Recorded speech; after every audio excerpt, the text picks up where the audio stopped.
All right, so let's show how the framing was done on this. These were the existing 2x4s right here.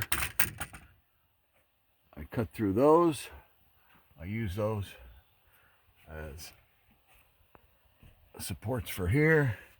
This goes all the way to the top, to the header. 3 2x3s to support the 2x4s that were cut, so we have a good perfect header there.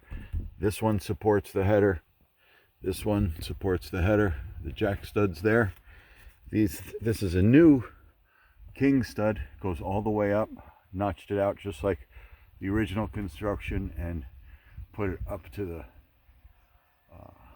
roof joist up there, the roof plate support. So everything's at least supported as good as it was before, if not better, because there's a lot of new lumber in here. And we're also going 2 inches out. I decided 2x3s instead of 2x2s to bring them out because they're actually cheaper and you get more of a nailing surface and it's more forgiving as a nailing surface. Okay.